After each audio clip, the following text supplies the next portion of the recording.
1069 Boom. We gotta turn on the cameras for you guys. We're watching everything, yeah? We wanna get every part of everything that you guys have to say this morning.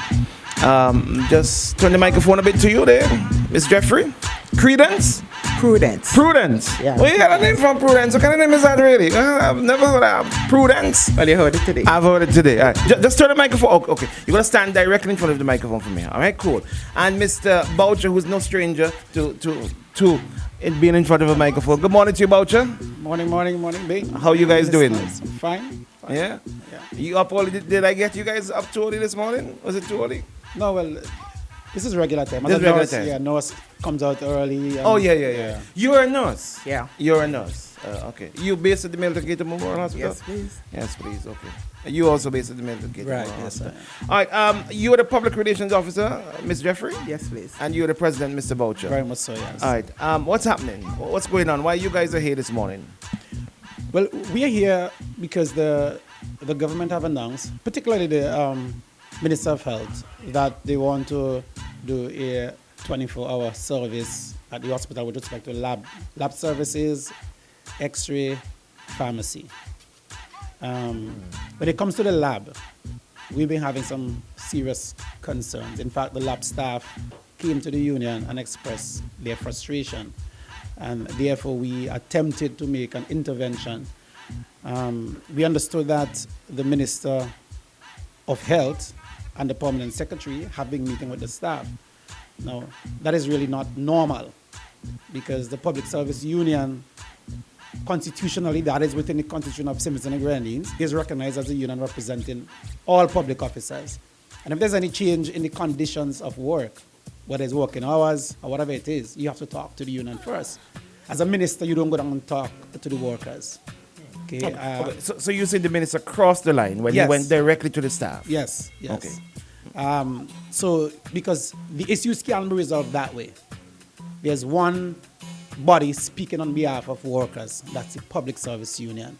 And we wrote them and they have not responded. They are attempting to rush this. You wrote who? The Ministry of Health? The Ministry of Health, the Permanent Secretary. We wrote them a letter first expressing our concern with the speed at which they are rushing this and indicating that there are some concerns that the workers have and the union need to meet with them to have a discussion and find a solution to these issues. We subsequently wrote them yesterday and gave them until Friday to hold a meeting, letting them know that the Public Service Union is the body recognized by the Constitution of St. Vincent and the Grenadines as the one representing workers, and as such, their duty is to speak to the union who speak on behalf of the workers. We are the workers' lawyer. Right. You can't just move in and discuss changes in conditions with the workers. The arrogance with which that is being done by both the minister and the permanent secretary is quite unbelievable. Yeah. So they are not responding. You have had no response. We have had no response from the permanent secretary. We attempted to have a meeting with the workers yesterday, and we were told after permission was given to hold a meeting at the lab after they would have closed the window to the public. It was reversed and said you can't meet with the staff on the compound. Okay, Ms. Jeffrey, who sent that order that you can't meet with the staff on the compound? Well, apparently DPS. The permanent secretary. All right, how many workers are we speaking about here? The lab staff is what, 15? Like, I'm not sure the numbers, but it's more than 15 workers or so. Okay. What are the new hours that the ministry is asking for the lab staff to work? Okay, now the ministry is actually trying to put them on a shift system. Now, let me make something abundantly clear, because we don't want them to go off on the wrong tangent. The staff does not have a problem with the change. They just have a problem in which the change is being implemented. Now, the ministry is trying to put them on a three-way shift system. One is 7 to 3, one is 3 to 11, and one is 11 to 7. I think what they're trying to work out in their mind is that the officer would be doing an 8-hour shift. The technical thing, though, is that once you put a worker on a shift system, you must make provision for them to get time off and day off. An 8-hour shift includes that the officer must get an hour and a half, hour and 15 minutes. Now, from a 7 to 3 shift, it means that an hour for lunch, 15 minutes break. For a 3 to 11, you still have to give them an hour because they're doing an 8-hour shift. So if you're doing an 8-hour shift, ideally you are entitled to an hour and 15 minutes time that belongs to you. Right?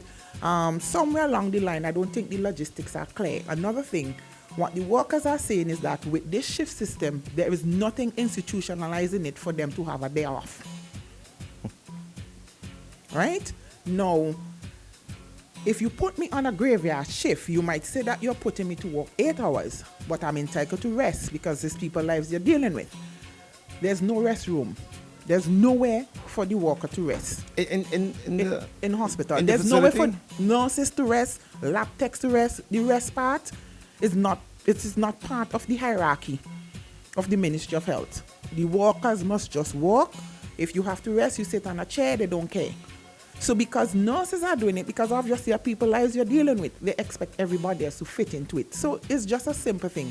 Nobody wants to have dialogue. Everybody just wants to come. I say this, it goes this way. The workers, what they have to say is not important. I give you this rule, you carry it out. That's how the Ministry of Health operates. The workers officially came to the Public Service Union and made a complaint about this? Yes. There was an official complaint lodge? Yes. Yeah. Okay. As a matter of fact, when the workers made the complaint, it was Friday. Our industrial officer tried to contact the head of the lab, I think is Mr. Samuel. She left a message. He didn't respond.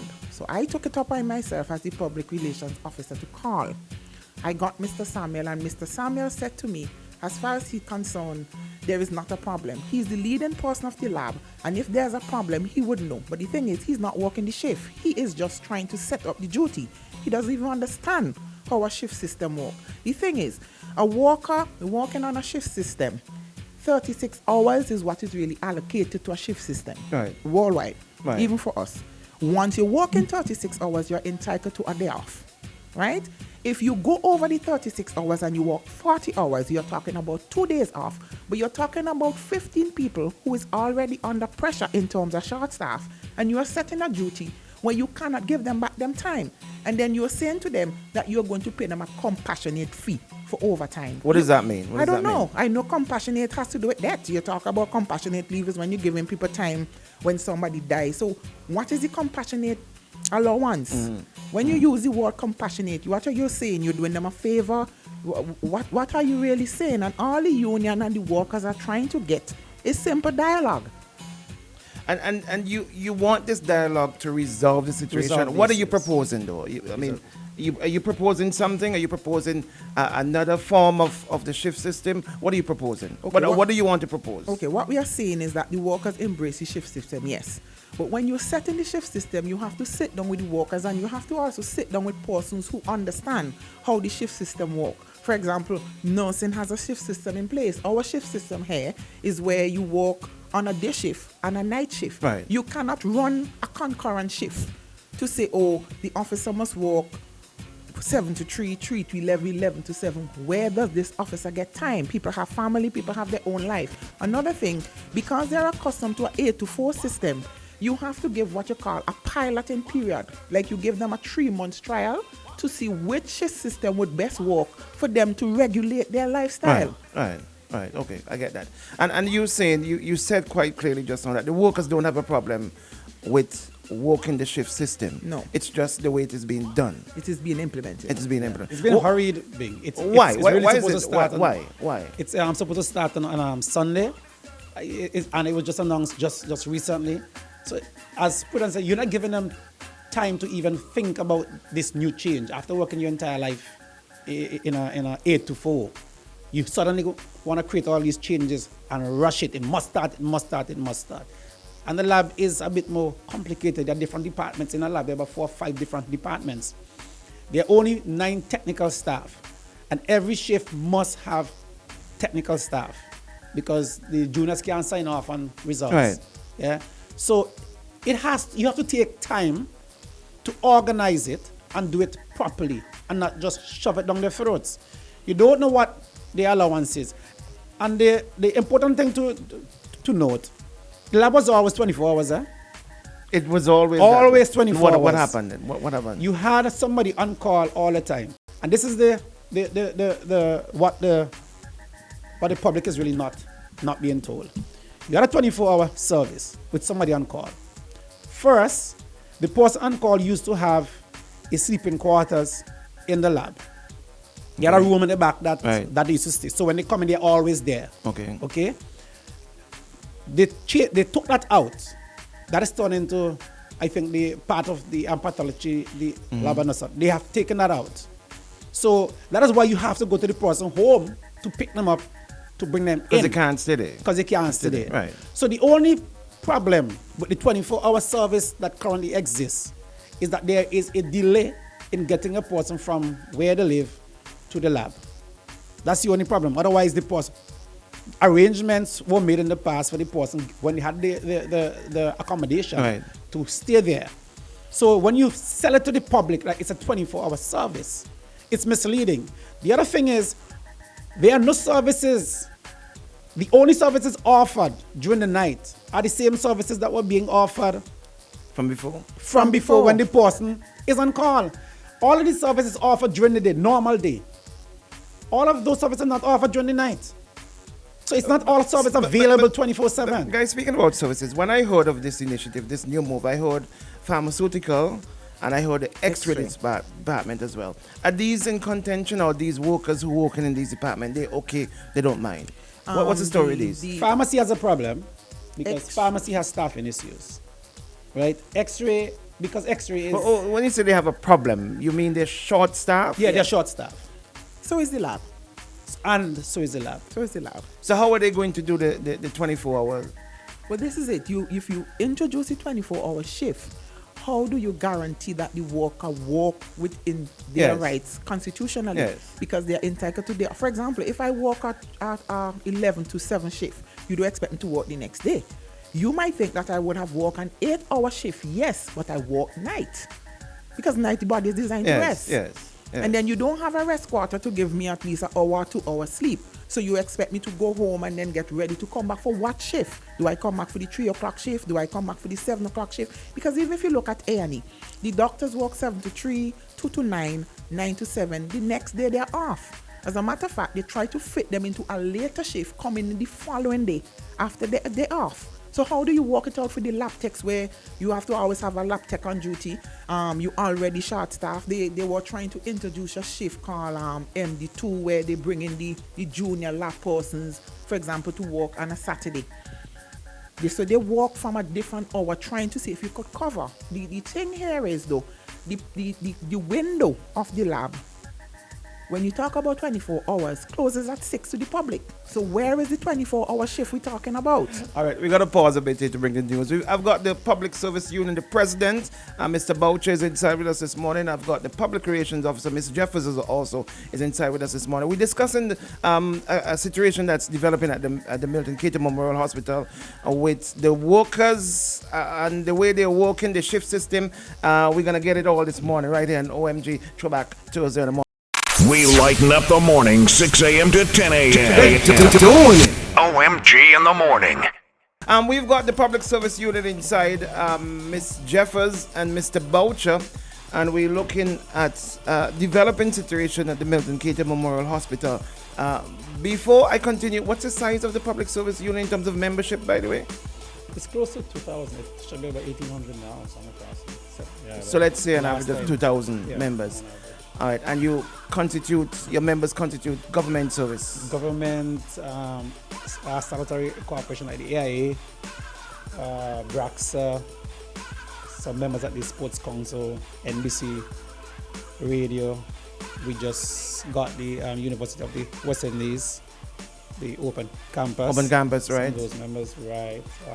Teachers credit union members. You've got teachers members as well, too? We have some teachers who are also some members teachers. of the union, yes. Yeah. Okay. All right. So the community college.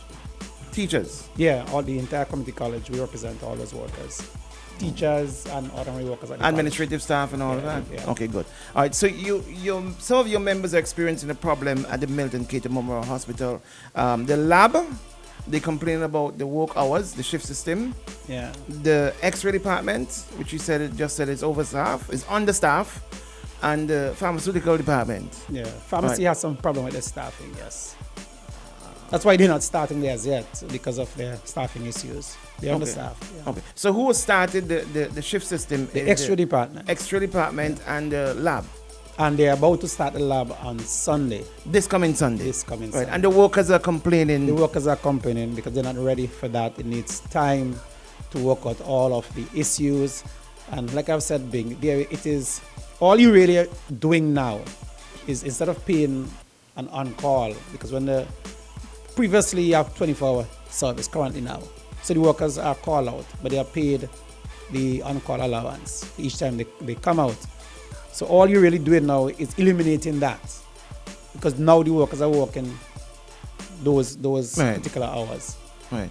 But the public are the ones who suffering from this. Definitely. What's going on here? What's going on here, guys? What's going on?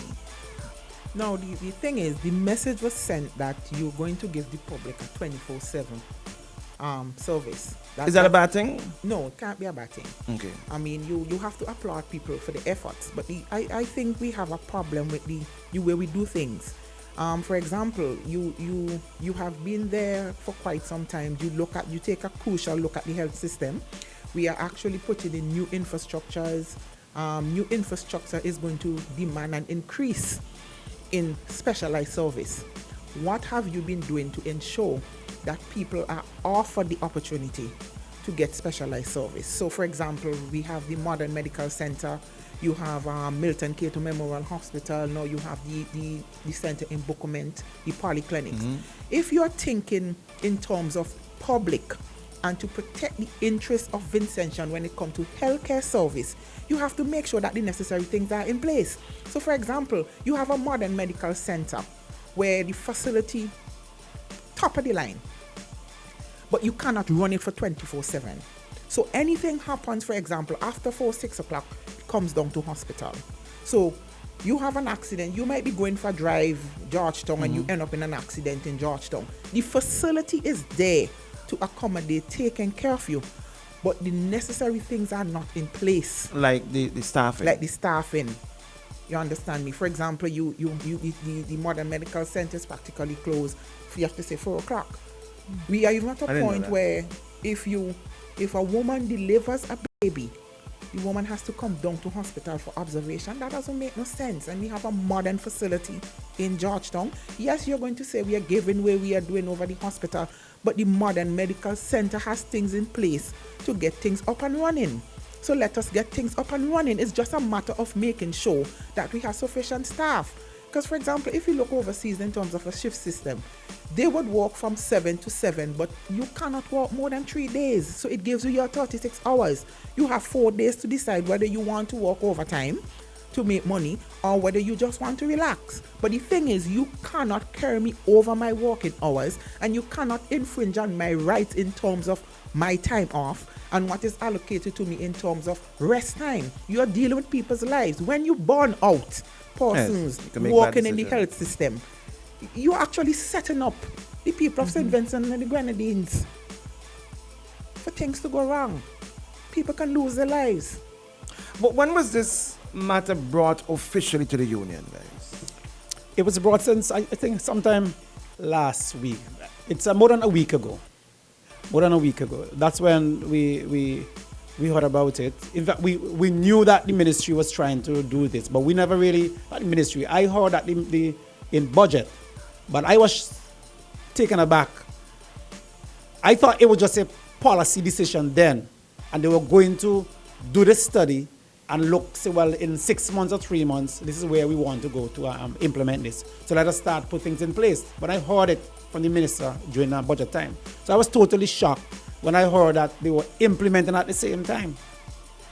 You guys said earlier on that there was no consultation at all with regards to the union with yourself, which is constitutionally which should happen. Do you feel slighted by this? Do you feel it's a slap in the face of the union? Do you feel it's a disrespect with regards to the union? I think what has happening is not the first time. This is not just happening now with the lab. For example, we had an issue dealing with some issues in mental health, where the workers were complaining about poor working conditions. And that in itself is a whole topic. And we would have written to the PS. The PS like the letter, oh, I am not able to meet with you at this point.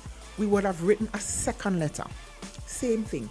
So you are saying to us that you in yourself you don't only have respect for the union, but then you don't have respect for the people that you're governing either. Because it's a simple thing. You cannot tell me that as the PS that you cannot find time to dialogue with your workers or to put things in place to ensure that, listen, let me listen and see if I can learn something. Because they are the ones who are working under the conditions, not you. It is easy for you to sit down and come up with a policy and make a statement. Yes, we applaud change. We know changes have to come. But we have to work together. And that's our problem. They are afraid to dialogue. Why? Why would the government of the ministry not want to dialogue with the union? Not Why? just with the union, but with workers. Well, the union represent the workers. Because Why? Why the ministry not want to do that? I'm of the opinion that the ministry goes on the fact that, okay, I am the PS, this information is handed to me and I have to do what I have to do to please the others. So you're just carrying out the policy? So you're just carrying out the policy that is handed down to you because you don't want to get on the bad side of anybody. All right, speaking about the PS at this time, we should be hearing from former permanent secretary in the Ministry of Health, Mr. Weeks. He should be calling us anytime now. We got some feedback there, Dan? Anyone? I saw someone said resign if you have an issue. That one is? Yeah, somebody is saying other persons are looking for jobs. They said, ask about the fact that lab techs work private labs and have other jobs. That's why there's an issue of shifts. It's going to stop them from their second jobs. So this person is saying that some of the lab techs have other jobs. And they're of the opinion that that is why they're complaining about the shift system. Is this the case, guys? No, that is not the case, because it is not just the lab techs that are complaining. It is also the junior staff who don't work at extra labs. This is not an issue of taking bread out of the lab techs' mouth because they make another hustle. It is simply a matter of things being in place before you implement something like this. Give it time, put things in place, work out all of the details. Up to yesterday, there wasn't even a schedule that they can look at, worked out.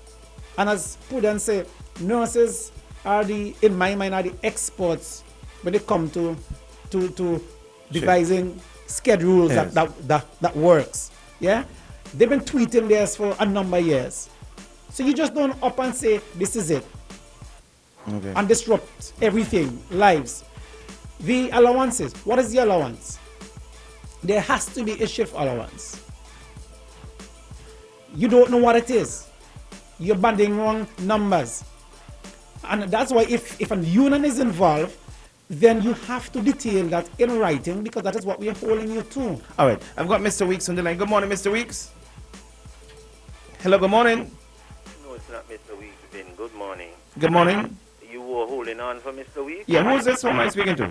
This is Harvey Farrell. Oh, Mr. Farrell. Okay, all right. You're past worker from the ministry. Go ahead, Mr. Farrell. But I'm home for Mr. Weeks. Yeah.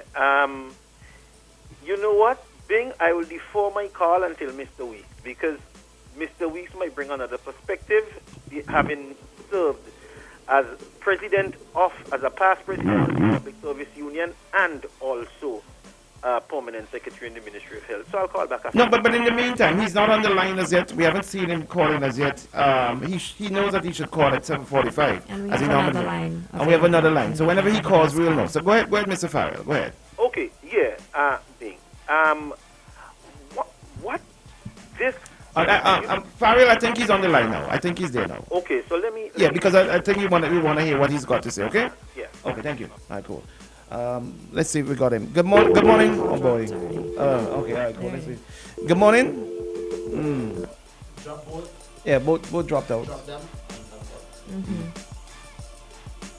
All right, we're standing by to be joined by Mr. Weeks as he normally calls at this time. All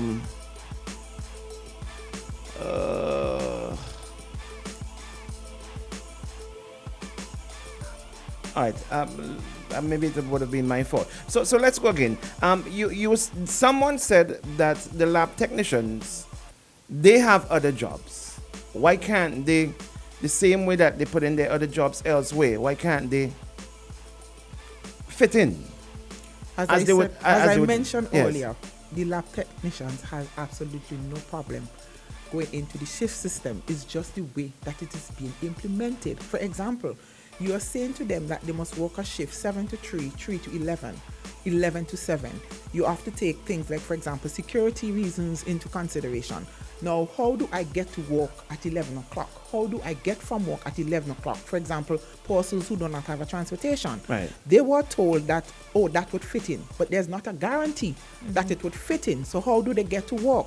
So I am at home, for example, not having transportation, waiting on somebody to come for me to work, and then you don't pop up. There's still a halt in the system because then there's nobody there now to cover. Now, what happens? I could applaud the ministry. You're trying to probably eliminate expenses in terms of the ambulance for years has been used. The vehicle that has been used to transport persons on call. You have to go and do let's take a pen. Remember what you're saying. Good morning. Is this Mr. Weeks? Yes, then good morning. Yes, good morning. Good morning. Good morning. Mr. Weeks, I take it that you've been listening to what has been happening on air with Mr. Boucher and Ms. Jeffers from the Public Service Union. You've been a past permanent secretary and also a past president of the Public Service Union. What say you so far based on what you would have heard? Thank you, Bing, for the question. Good morning, Daniel. I didn't hear the go for the morning. He's a. Yeah, I stole his microphone. Okay, Brother Boucher, Sister Prudence, good morning. Good morning, Mr. Weeks. Yes. Bing, I think you've been doing a good interview so far. As indicated, I served in those positions, but I think more importantly, I am a member of the Public Service Union. I happen to know that some of the workers involved have been asking since last year, around March last year. Well, I believe they would have been asking before. But since March last year, a couple of workers contacted me after a particular radio program and asked if I can make representation, because people would assign, different powers to you than you have. But they had asked me to make representation for the implementation of a shift system. And I'm sure with changes you're going to have problems. I heard Brother President say that they have sought discussions with the ministry, and the ministry have not responded. If that's the case, I would urge the ministry to meet with the union and have discussions with the union. I disagree with the points made that the ministry should not meet with the staff, because that's something that it shouldn't be only when a change is being made. It's something that should be ongoing. But according to what the Public Service Union is saying, is that what the Constitution says should happen?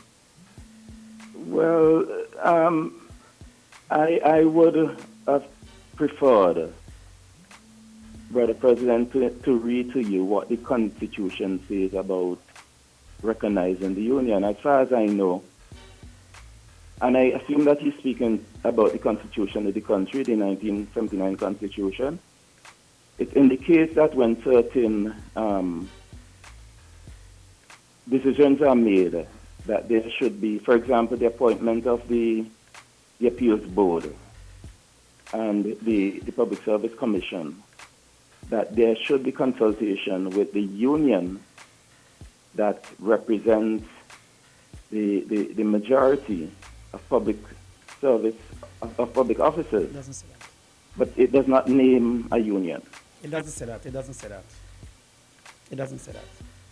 What it says? It says that the Civil Service Association, or if it ceased to exist, any other union. And the Civil Service Association, and you are a former president, you will be aware that the Public Service Union, there was just a name change with respect to the Public Service Union and the Civil Service Association. In fact, even in the proposed constitution that was brought and rejected, the new name was actually, the Civil Service Association was replaced by the new name, because that itself maintained the recognition by the Constitution, but as the Public Service Union.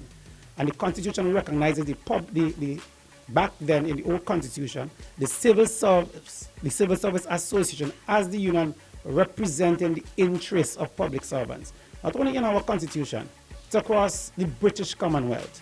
That's why they don't need recognition. They have been recognized by the Constitution. Grenada, St. Lucia don't have to go and seek recognition. It's already there in the Constitution, and therefore it is accepted that they have been recognized by the highest law of the land. This misconception that it is as if you just sprung up as a union and you want to represent workers and you call for a poll,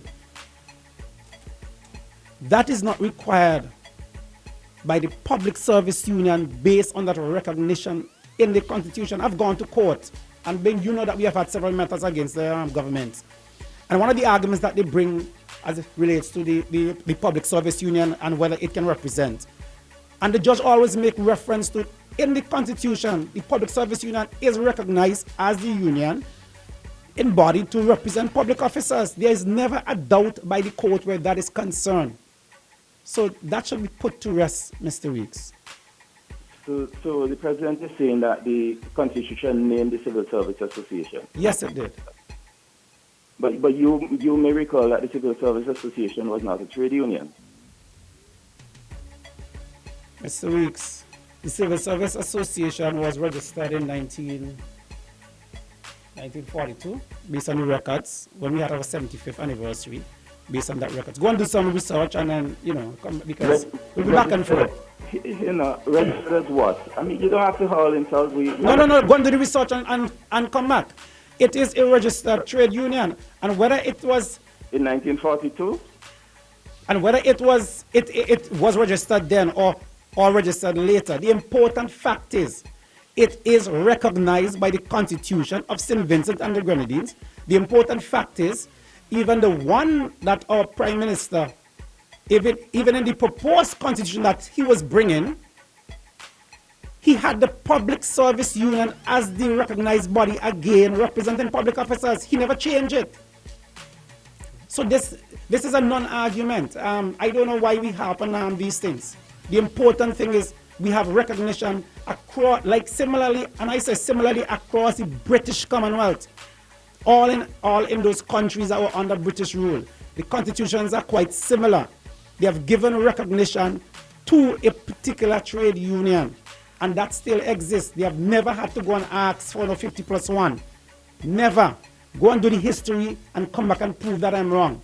Mr. Boucher, what the fight is about? No, well, you are arguing, you start with a point that the Public Service Union, you don't know if it is recognized and that sort of stuff. I'm telling you, it is recognized. Yes, Mr. Weeks, I'm here. You invited me to speak on your program, am I? No, but we having a conversation, Mr. Weeks. Okay, so you go ahead, and you go ahead. No, you tell me what you want me to say. No, you go ahead because we're speaking on the issue of the union and what's taking place at the Milton Keaton Memorial Hospital. I think you're the one who engaged Mr. Boucher. No, I didn't engage Mr. Boucher. You didn't engage? I engaged you. Okay, all right, let's go. You invited me to speak. All right, let's go, Mr. Weeks. Let's go. Let's don't deal with that. Let's go. But I made a point, Ben, and this is why I'm wondering what the fight is about. I made a point that I urged my friend, the PS in the Ministry of Health, to meet with the union.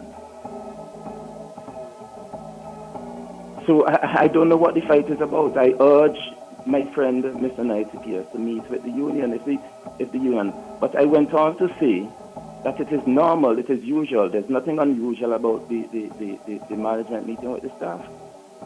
You're implementing change. The staff are the ones who will know what is required. I am not sure for the lab, but I know workers at the hospital have been asking for a 24-hour shift system. Mr. Weeks, are you saying then that the union should be left out of the process? No, Ben, I didn't say that. Okay. I just want to make that clear. I just want to understand that. But you're also saying that it is not necessary that the ministry meet with the union and they can. I said that the ministry should meet with the union to hear what are their concerns and deal with them. But at the same time, in terms of implementing the shift system, the staff are the ones who would know what is required. And the ministry has a responsibility and a right to meet with the staff to discuss the matters. Okay. That's the only point I made. So I don't understand what this fight is about. I retired from the public service thing, and I continue to remain a member of the union. I am a member of the public service union. Because I know the importance of the public service union. The things that are going on in the union that I have a very serious concern about. And I speak about them from time to time. But in principle, I support the union. I pay my subscription to the union.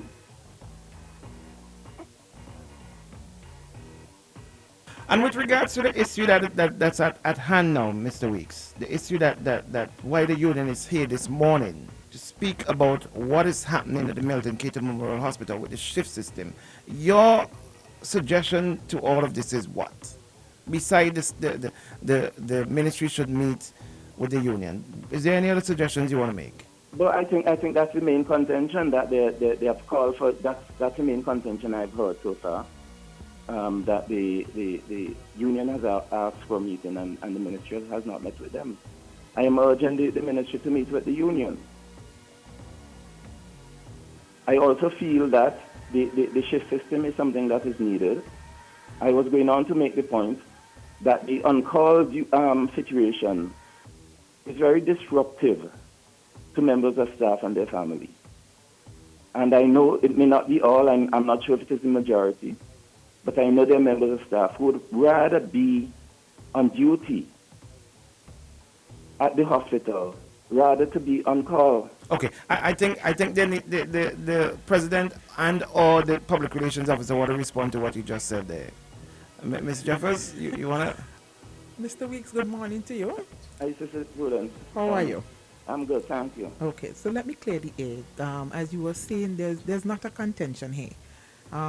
We are dialoguing, and we are dialoguing for the benefits of the persons that we are here representing, and you should know that as a union member. Sometimes we do get passionate when we have to explain certain issues because we need clarity. Now, as you're saying, the issue at hand, I would make it clear again.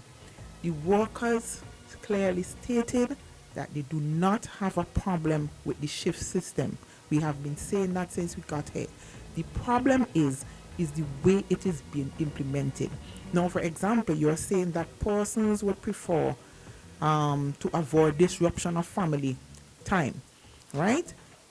That disruption is coming because there was a rest room placed in the lab for when persons were on call so that they can stay there and do what they have to do. But that has been taken away. So you now have to go home for the individual once they are being placed on call. Fine. The shift system is coming into place for different reasons. It could be economic reason. It could be for the reason that you are saying there. But the bottom line is, it is the way it is being implemented. For example, workers are looking at the time. Right now, we have safety issues in St. Vincent. Even the lab itself, our hospital compound itself, because there are certain buttons that you're just trying not to touch here. The compound is not safe. If you look at where the lab is. Well, which compound? Which compound is not safe? Hospital compound. It's not safe in what way? For example, we actually working at risk. How do I put it? Persons can easily access the compound despite of the fact that you have security persons there. Okay. because of for example, the back, you might put one female security there. I would have had situations where I would have been on duty and persons would have accessed the compound ceiling. The doors cannot lock. You have easy access by the corridors. So, for example, I might be in section 1, but an intruder could actually come in section 3 and I don't even know that you're there. Okay. Right? That again. So there's an issue of safety. General safety at the hospital. Yes, at hospital. Right. Has the union taken this up officially and met with the ministry about this? Well, the ministry isn't meeting for anything. Ministry is not decided to not meet with the union at all. No matter how. Mr. Weeks, you're aware of this? And what do you say about this? Bing, you're asking me that question? Yes, I'm asking you this question. No, I don't follow the day-to-day running of the ministry. Based on what was just said, how do you feel about what you just heard? Being one of the purpose of the union is to ensure that the members work in a safe and secure environment.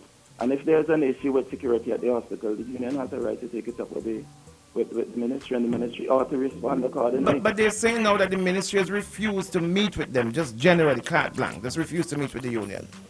Well, I don't know what is the reason. As you said, I was permanent secretary in the Ministry of Health, and I never deny the union a meeting. I mean, there's no president who can say that I ever denied. Under your presidency, Mr. Weeks, presidency of the union, if the ministry refused to meet with you and your union, what would you have done? I will meet with the workers, and I will plan according to what the workers require. Plan what? I would plan the action going forward, how to get the ministry to the table.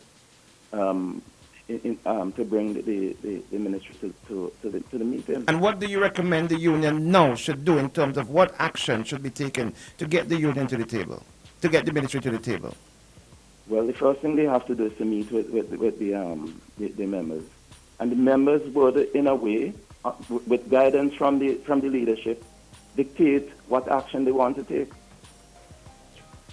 Mr. Boucher is saying that's true. That's fair. Okay. Is there anything else you want to add? Because I think you've been doing a good job, Bing. I thank you again once more for bringing me on to be your punching bag. Why would you say that? Family friend, what's going on? Why would you say that? I enjoy the role, Bing. I enjoy the role. Thanks, Bing. All right, okay. Catch you tomorrow morning. All right, good. Yeah. All right, good. Okay, guys, we've got to take a station now. We come right back. This is OMG Throwback Thursday morning. We've got the president of the Public Relations Officer of the union inside with us. So let's do this and come right back right here on OMG.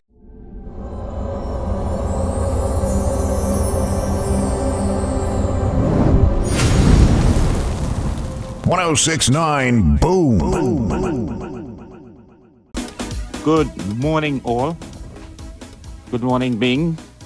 Good morning, Diego. Good morning, Daniel.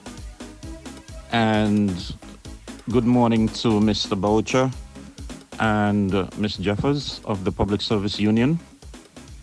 Bing,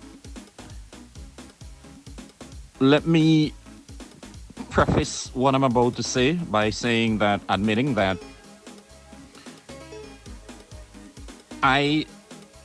I'm going to be speaking from a position that the information that I am going to be using as part of my presentation is information that I obtained from the discussion this morning.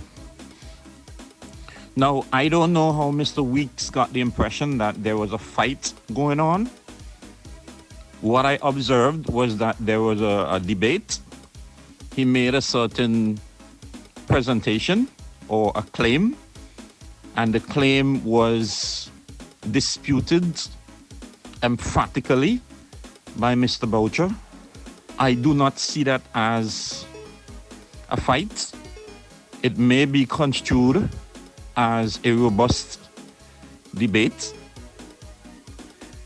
Mr. Boucher acknowledged and put forward a point that the Constitution of St. Vincent and the Grenadines recognizes the Public Service Union as being the body, the umbrella body that represents members of the public service in St. Vincent and the Grenadines, which includes folks that work at the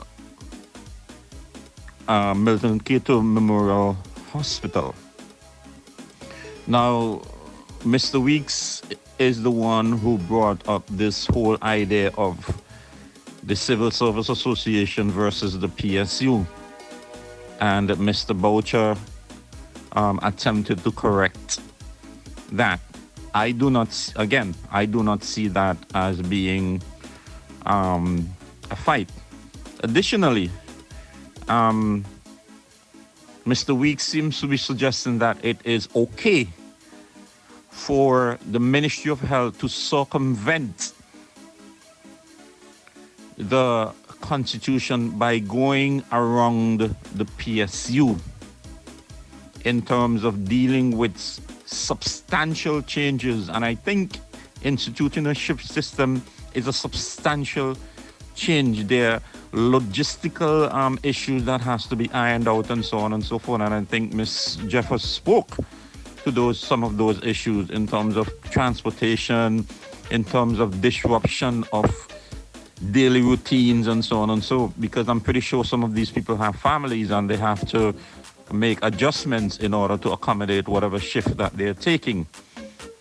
So to suggest that the union go directly to the staff is, in my opinion, going around the PSU and going directly to the staff. But there's a reason why the PSU is there. They are there to represent the members of the staff.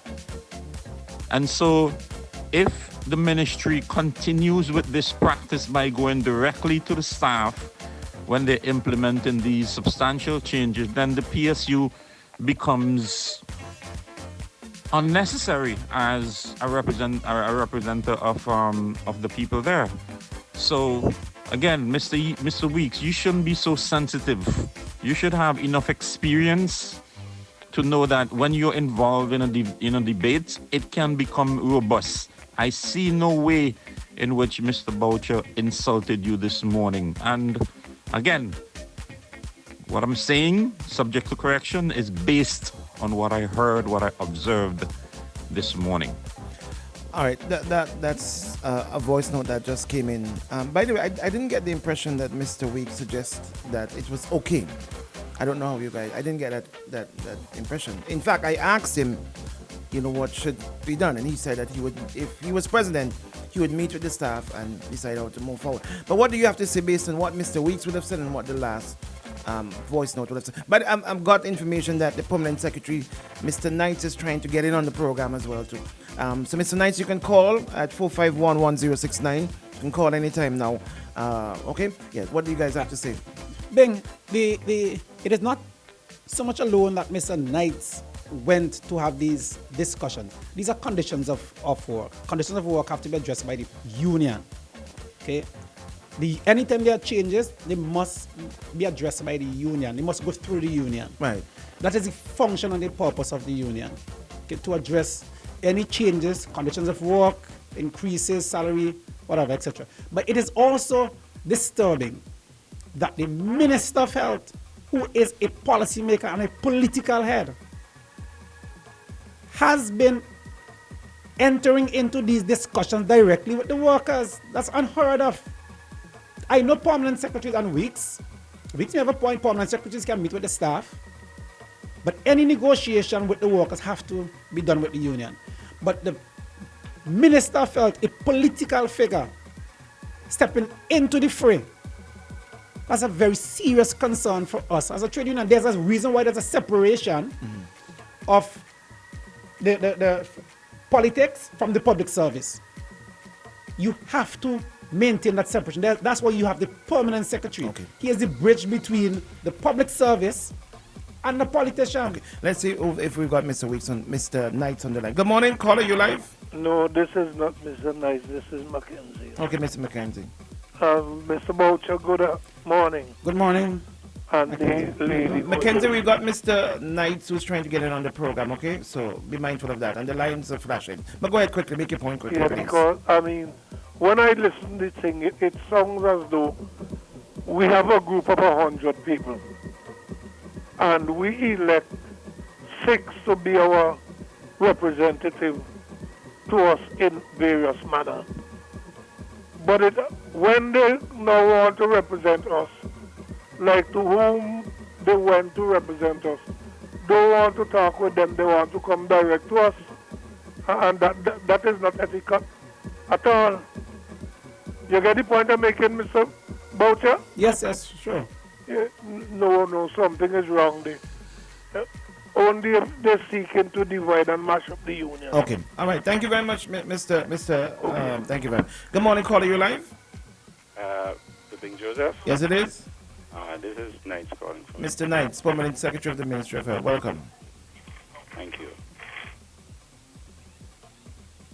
Mr. Knights? Am I on air? You are definitely on the radio at the moment. And I've got in the studio with me, which you would know, the President of the Public Service Union, Mr. Boucher, and the Permanent Secretary, Ms. Jeffers. Permanent Secretary, Mr. No, sorry, the Public Relations Officer. My apologies. Sorry. Yeah, sorry, yes. Well, I am only calling just to make a simple point. But before I do that, I just want to make a quote. Michael Jackson once said that truth runs marathon, but lies run sprint. I said that to say that I am not sure what the intent is of the PSU and its president. I did not listen to the entire program, but I heard bits and pieces of it. And I want to state categorically that the ministry has not denied any request to meet with the PSU. And if the PSU has any substantiated facts or truth that the ministry did deny that meeting with them, then they can present that now. I can state categorically that since I became PS in this ministry, I have never denied to meet with this union. Matter of fact, I've had more meetings with the PSU than any other unions in this country. Secondly, I want to state the point that it is my right and my responsibility to meet with the staff at the Milton Cato Memorial Hospital on any issue. So I am not quite sure what the intent and purpose is of the PSU and the President in making these statements, especially noting that the ministry refused to meet with them on this matter. I just wanted to clear that. Mr. Boucher? The ministry has refused to meet with us. We wrote the ministry. The ministry is implementing a shift system from Sunday. We wrote the ministry more than a week ago to have discussions before the implementation because of the concerns raised. You don't have to say that you are refusing to meet. The mere fact that you have not even acknowledged the letter, one, or two, have said, well, we will meet, or listen, we got to meet before this. That is the important thing. You are running straight to implementation on Sunday. Today is Thursday. You went to the hospital and told the workers it will be implemented from Sunday. With those statements, where is the room for discussion with the union? Listen, we're not. I am not. The problem I have with this. Joseph, can I just say yes. Go ahead, Mr. Knights. You asked a specific question. I want Mr. Boucher, as the president, to address that specific question. I have just addressed it. Okay, hold on, guys. Where is the proof that the ministry? Yes. Do you have any evidence that the ministry received that letter to say? Yes. Let me They received the letter. Let me clear that point, and I can read the letter for you. The letter came to us. It was written on the 21st of February, received by us on the 24th of February. I have prepared and drafted a response, as I always do, indicating that the ministry will meet with the PSU. It has not yet reached the PSU, so I'm not sure how we can arrive at that. And I'll read to you what his letter says. The St. Vincent the Grenadines PSU would like to meet with you to discuss some concerns at the laboratory department, Milton Kitchener Hospital. Some of these concerns are the proposed shift system and the change in our working hours. We will therefore be grateful for an audience with you soonest. Soonest, thanking you in advance of your usual cooperation. Are you saying that you wrote to us on the 21st of February? Today is the 27th of February.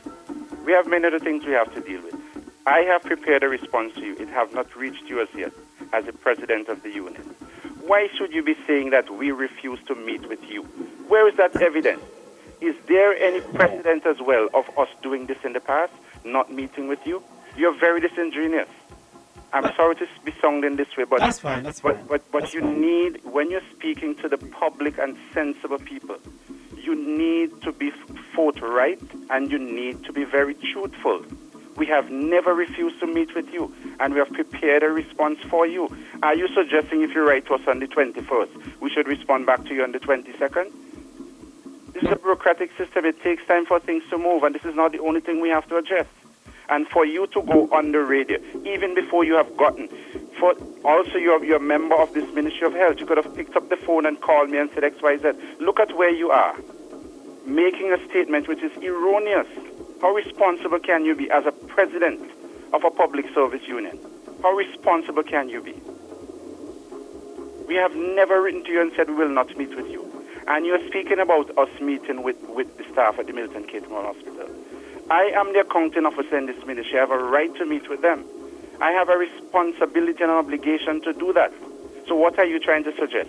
I don't have the right to meet with the staff?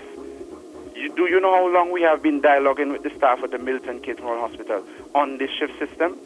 We have also been dialoguing with persons in the X-ray department, and we have implemented a shift system there already. I also want to say to you, which you do know, there's precedent at the Milton Catemore Hospital of a 24-hour shift system. Nursing personnel are already there on a shift system. Medical personnel, orderlies are there on a shift system. I am not sure what your argument is. I heard as well, being that reference is made about conditions at the hospital. Yes.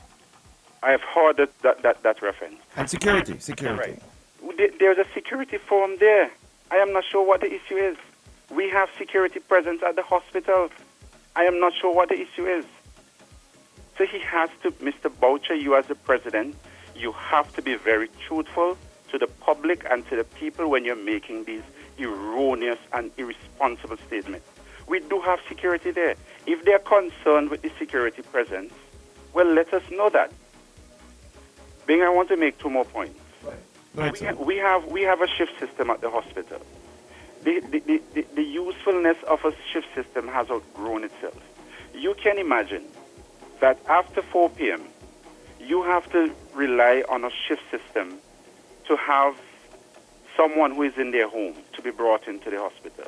A very inefficient system because at times you have the ambulance to bring them in, and the ambulance could be more effectively utilized. Secondly, it will take some time for such persons to get in to the Milton Catemore Hospital. Thirdly, the very persons who are on shift, they probably may receive a call at 5 in the morning and have to come back at 8 in the morning to work.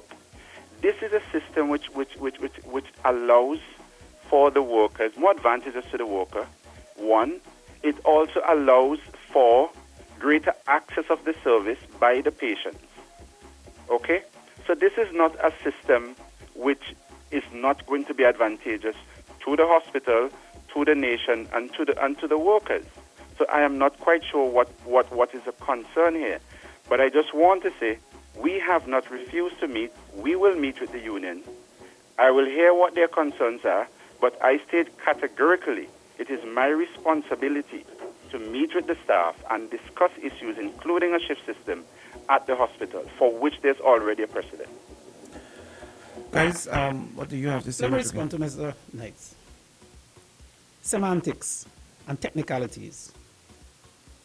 And I'll give you examples. Semantics and technicalities. Let him respond. Semantics and technicalities. Please ask him to speak to the facts on the issue and the questions we're raising. Oh, but he's going to do that now. Could you respond to what Mr. Knight said, please? We have, let me give you, Ministry of Health. More than a few months ago, they were moving some 5 to 6 prisoners at the mental health. Prisoners. They had an issue there also where they were. Let me finish. You say that you don't meet. You say that you have never refused. Let me finish, please. they had issues where they were using hoses to flush toilets. Hoses, right? Now, we wrote the Ministry of Health. Lying again. I have never refused to meet with you. Listen, let me finish, Mr. Knights. I listen to you. I listen to you. Let me finish. I listen to you. Speaking lies, Mr. Boucher, I can't. Are you going to allow me to finish? Not when you're speaking lies and untruth. I cannot do that. Mr. Knights, it's a two-way. Conversation is two-way. Okay, yeah? sorry. I will allow you, but just one question. Conversation is two-way. But wait, hold on. Did I ever refuse to meet with you on the issue of prisoners?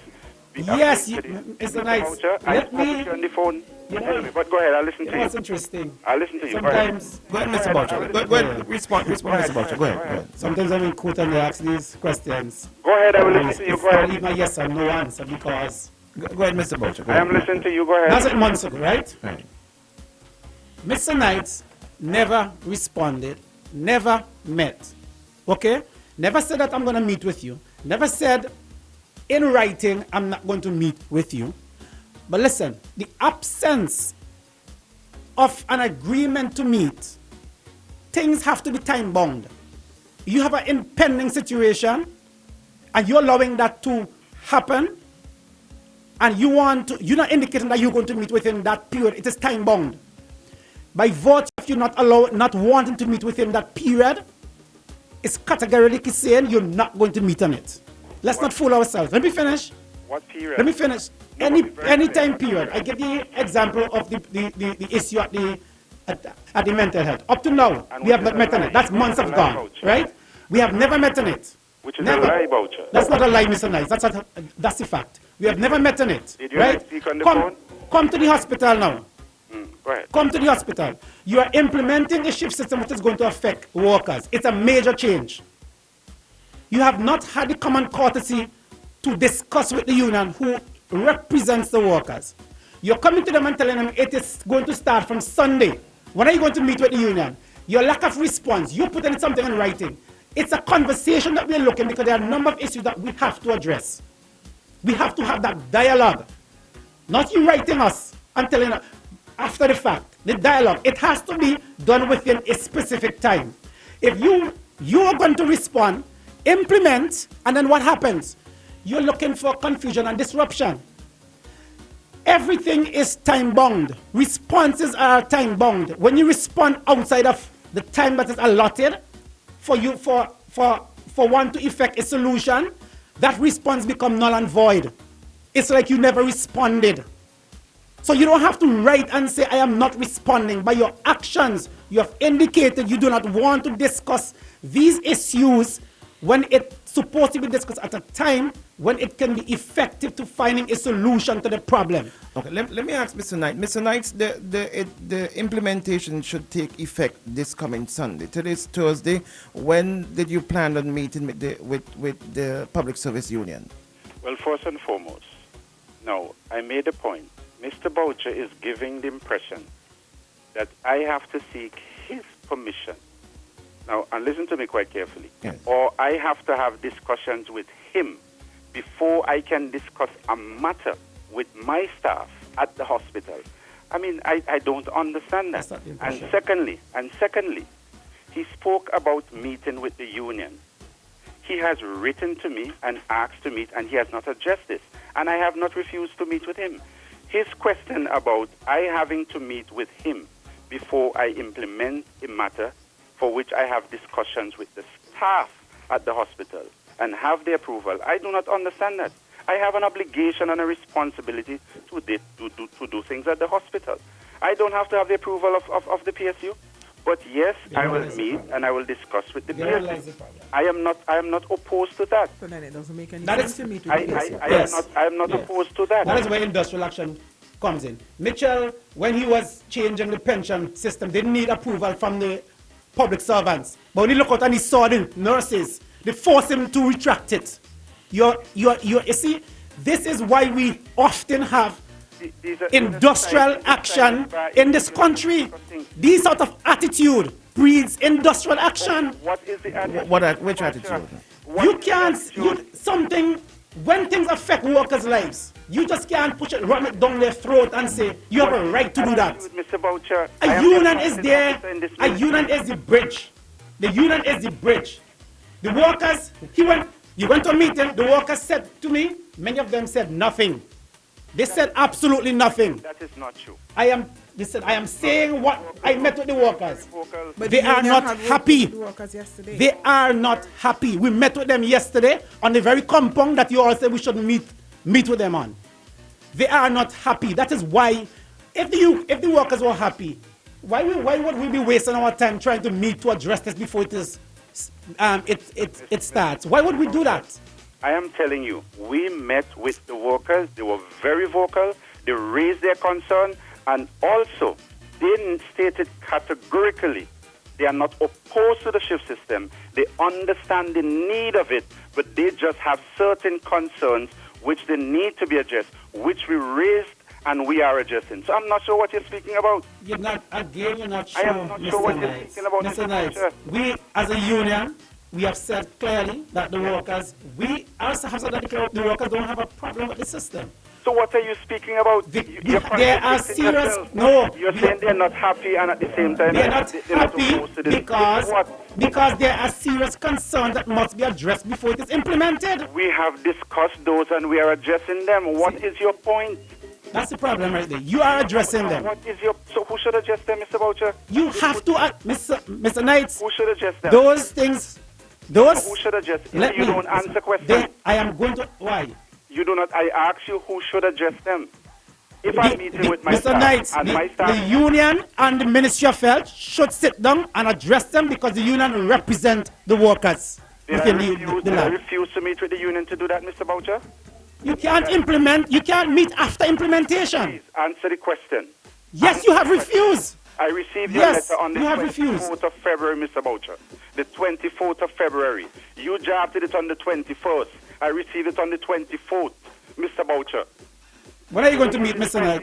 Mr. Boucher, hold on, please.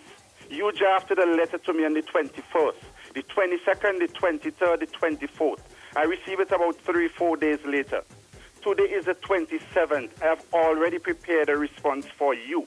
What is the issue you're trying to We don't need a response. We need a meeting because if you go ahead and implement without Mr. Knight, I'm telling you this. If you go ahead and implement without meeting with the union, there will be backlash. There will be problems. I'm telling you that, eh? What kind of problems? The Essential Services Act. The Essential Services Act. Hold on, Mr. Knight, and you could respond, okay? Yeah, sure. The Essential Services Act. Give us a minimum of 14 days, a maximum of 28 days, in which to withdraw. So, withdraw service, the workers' service from any institution within the public service. Essential services. The Ministry of the lab is an essential services. Okay? Within 14 days of informing the Ministry of Health, that entire operation can shut down. That is according to the Essential Services Act. We don't want to go this distance, you know. But we are not going to sit by and allow the permanent secretary to do as he like and upset workers who don't have a difficulty with a particular change but have serious concerns with it and have asked us who represent them to address those concerns and get back to them. You don't tell me that you're addressing them. I need to see that for myself. We need to sit down. Mr. Bowler, what are you really saying? Listen to yourself clearly for me, please. Number one, are you saying health is an essential service and you're talking about shutting down and you don't have the power to do that? But listen to yourself. Go back and read the Essential Service Act, Mr. Knight. No, but listen to what you're saying. You're also a member of the health. I'm the president of the Public Service Union. Don't conflate the two, please. Don't want to conflate them. You have a tendency of doing that. Don't do that. Yes, but you're also a member of the Ministry of Health. I am the president of the Public Service Union. Yes, I am not disputing Don't that. conflate the two, please. Sir, I am not disputing that, but I'm also saying you're also a member of a ministry which provides an essential service. And to that extent, you understand the importance of healthcare delivery. So to be speaking to the nation and talking about shutting down and withholding service, that is very irresponsible, whether you are the president or you're a member of a staff of the Ministry of Health. That's one point. Secondly, and you need to be very careful, secondly, you're speaking about implementing without discussing with the union. I'm not sure. I have never refused to meet with you. And I'm telling you, you wrote to me on the 21st. I have drafted a response saying that I am willing to meet with you and your union. I have never refused to do that before. So I'm not sure what Mr. Nice, have you set a date for the implementation? Is it starting on Sunday? Mr. Boucher, is it starting on Sunday? It will start on Sunday. You hear that? Right. It will start okay, on Sunday. if I may interject. No, let me just finish, please. But I am saying to you, we have been discussing this matter for quite some time with the staff. Why, if you were so interested, you're writing to me on the 21st, Mr. Boucher, and making it sound as if I have this long extended period of time to issue a response back to you. But the point is, I have not refused to meet with you. And the last thing I want to say by way of clarity to you, you're saying the staff at the hospital, Milton Cato Lab, has no objections to the shift system, which they told us, but they just have issues that need to be addressed. And I'm saying to you, as the permanent secretary, my responsibility is to address those. If the union wants to collaborate with us on addressing some of these, I do not have an issue. So to be saying, why should it be implemented on the first? This is something that the staff is not opposing to. And we have addressed some of them, and we'll address all of these issues, Mr. Boucher. And when I meet with you, we could also discuss these further. But please don't come and give the nation a wrong impression and erroneous information. Okay, Mr. Knight, I want to thank you very much for calling and putting some clarity from your standpoint, okay? Thank you so much. Thank you very much. Guys, we're going to take a break. I know we're heated a bit. I just sent for some popcorn. I don't mind. But we're going to take a break, and we're going to come right back, and we're going to get the hammer inside. And you know the hammer already. I'm sure it's going to get even wilder. Let's take a break, come right back. Right here, OMG Throwback Thursday morning. We've got the the Public Service Union inside with us this morning. The President, Mr. Boucher, and the Public Relations Officer, Ms. Jeffers, inside.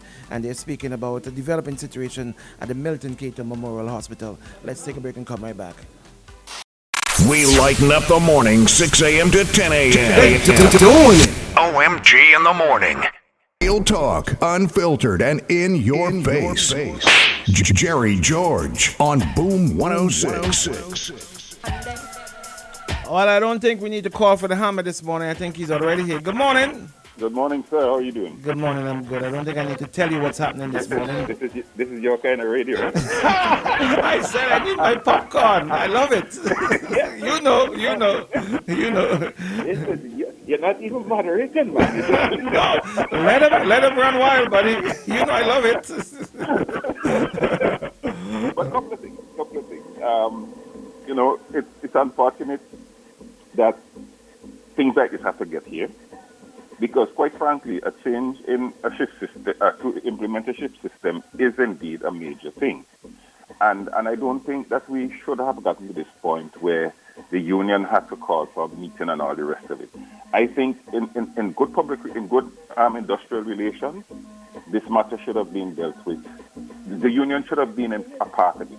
But I get a sense from Mr. Knight, he thinks that because he's handling it, the union has no rights to. And that's not how industrial relations work, at least not my understanding. And trust me, I've been involved in this thing for a very long time in terms of watching how industrial relations work and how it is supposed to work. So he's saying, okay, he has a right to speak to his staff, and literally the union seems not to have any right in there. Well, both of them are representatives of the staff. And the staff will say one thing to the management and say something else to the union. The only how you could make sure you know where you are is to both sides meet together so that you understand what the issues are. You can't just say that, okay, there are issues and I am dealing with it. And thinking that because you're saying that the staff will tell you everything. No. It just doesn't make sense. But there's another little bit of thing that you must watch sometimes. Mr. Knight has been saying, oh, you wrote to us on the 21st and we got the letter XY. Just go look at your calendar. The 21st is a Friday. It means a whole weekend would have passed before the letter would have gotten to him. But he's making it sound as this was written on the 21st, and it took all this length of time to get to him. And as journalists, sometimes we just need to just do that little check. You understand? In this day of instant messaging, the permanent secretary says, we have a response to you. but it hasn't gotten back to you. This is the day of instant messaging. When people tell me those kinds of stuff, I'm going like, really? But this matter is to be implemented on the weekend. Today's the day before the last day of the work, generally speaking, in the administrative office. So when do you do this? But I get the sense from Mr. Knight, who said it. It's going to happen on Sunday. When you take that kind of approach to dealing with a problem, you're asking for trouble, right? You're asking for trouble. The union is well within its right to ask questions on behalf of the people they represent. And to put it down that, listen, I don't care what you say, it is going to be implemented on Sunday, is to be asking for problems. In the first place, I think if you're going to make a major change like that, you shouldn't have to wait for the union to come to you to discuss it. You should be in a management, proper management, in a management position. You should go say, listen, call in the union and say, listen, this is going to happen, and this is what is intended. What issues do you have? The union then should go with that information, call the workers and say, listen, we have been told this. What are your concerns? You can't just go along and think because you have the right, the administrative right as the permanent secretary to deal with them. No. But there's another issue here that I kind of brought up yesterday in a different way.